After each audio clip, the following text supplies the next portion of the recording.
अगर इन 9 में से कोई एक लक्षण आप में है तो आप कोई साधारण इंसान नहीं हैं। इस संपूर्ण विश्व में सर्वशक्तिमान ईश्वर ही है और उनकी इच्छा के बिना एक पत्ता भी नहीं हिल सकता है।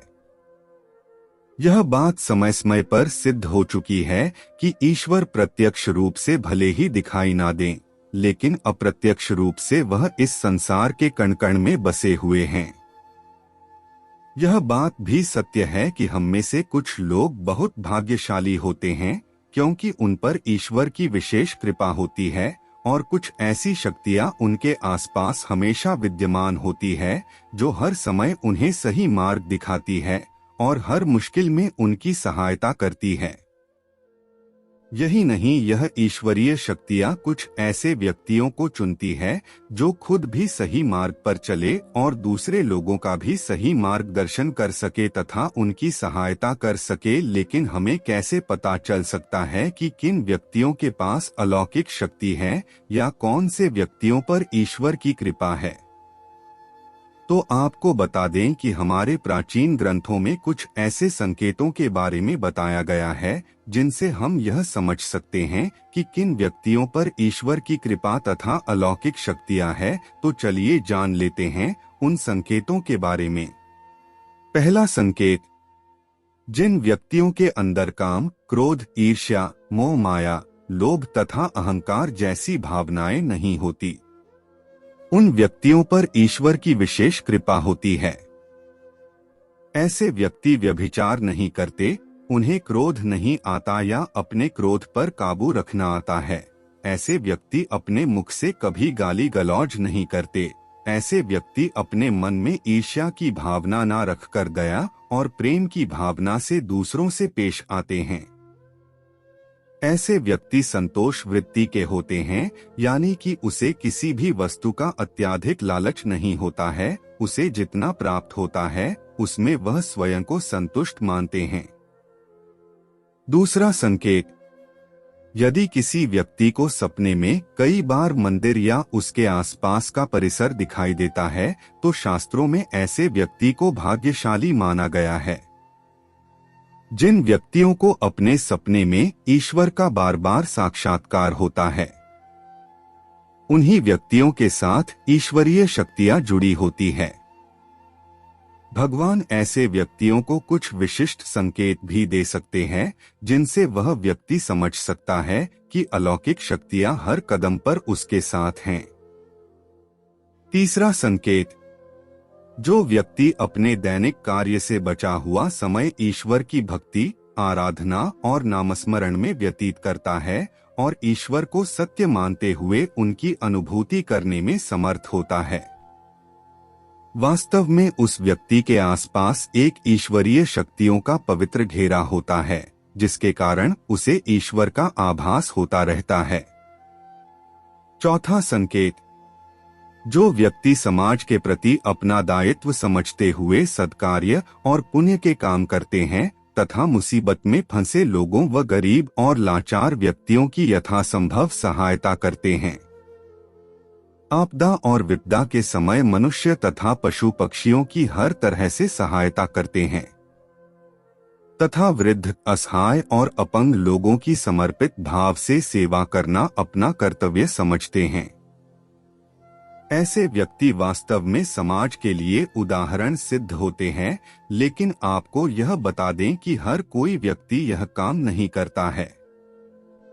यह काम केवल वही व्यक्ति करते हैं जिस व्यक्ति के ऊपर भगवान की विशेष कृपा होती है, तभी उस व्यक्ति के अंदर ही ऐसे गुण उत्पन्न होते हैं। ऐसे व्यक्ति अंत में मोक्ष प्राप्त कर लेते हैं। पांचवा संकेत, ईश्वरीय कृपा प्राप्त व्यक्तियों में एक अनोखी शक्ति भी होती है और वह शक्ति है पूर्वाभास। पूर्वाभास यानी कि भविष्य में होने वाली कुछ विशेष घटनाओं का पहले ही आभास हो जाना। अगर आपको भी भविष्य में होने वाली कोई दुर्घटना या कोई अच्छी घटना के बारे में पहले ही अंदाजा लग जाता है तो आपके ऊपर भगवान की विशेष कृपा है। छठवां संकेत, कुछ लोगों को हमेशा अपने आसपास एक विशिष्ट प्रकार की सुगंध का अनुभव होता है। हमेशा सुगंधित फूल, अगरबत्ती, धूप या कपूर जैसे पवित्र सुगंध का झोंका सा हवा में तैरता हुआ महसूस होता है, तो यह उसके आसपास ईश्वर की उपस्थिति का संकेत तथा देवी देवताओं का आशीर्वाद होता है। 7वां संकेत, ईश्वर का समय यानी कि ब्रह्मा मुहूर्त सुबह 3:30 से लेकर 5:30 या 6 बजे तक का समय होता है। हमारे शास्त्र में इस समय को बहुत ही महत्वपूर्ण माना जाता है।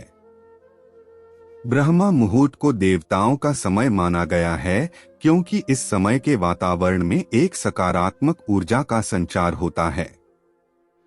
यदि किसी व्यक्ति की नींद प्रतिदिन ब्रह्मा मुहूर्त में अपने आप ही खुल जाती है और वह व्यक्ति अपने अत्यंत प्रसन्न चित्त से अपने नित्य कर्म से निवृत्त होकर ईश्वर की आराधना करता है और उगते हुए सूर्य को अर्घ्य देता है, तो ऐसा व्यक्ति निश्चित रूप से ईश्वर की इच्छा के अनुसार ही ऐसा करता है। उसे ऐसा करने के लिए ईश्वरीय शक्तियां प्रवृत्त करती है, यानी कि ऐसे व्यक्ति पर भगवान की कृपा बनी हुई है।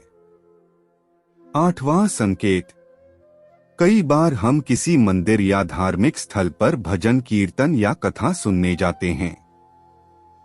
कितने भी सुंदर भजन हो या कितनी भी अच्छी कथा हो, बीच बीच में हमारा ध्यान भटक जाता है और हम कभी अपने घर के विषय में, कभी अपनी किसी समस्या पर या फिर अपने आसपास बैठे लोगों का विचार करने लगते हैं। लेकिन कुछ लोग ऐसे होते हैं जो भजन कीर्तन या कथा सुनने में इतने लीन हो जाते हैं कि उन्हें किसी बात का होश नहीं रह जाता। उन्हें बस अपने आसपास पवित्रता का एहसास होता है और बहुत ही शुभ ध्वनियां सुनाई देती हैं, तो ऐसे व्यक्ति का साथ निश्चित ही अलौकिक शक्तियां दे रही हैं। 9वां संकेत, जो व्यक्ति ईश्वर के चरणों में ही परम आनंद की अनुभूति करता है और ईश्वर भक्ति को ही वास्तविक आनंद मानता है, ऐसा व्यक्ति न तो कभी दुखी रह सकता है और न ही किसी को दुख दे सकता है। ऐसे व्यक्ति का मन और मस्तिष्क हमेशा शांत रहता है, जिससे वह कभी भी सत्य व सदाचार के मार्ग से विचलित नहीं होता।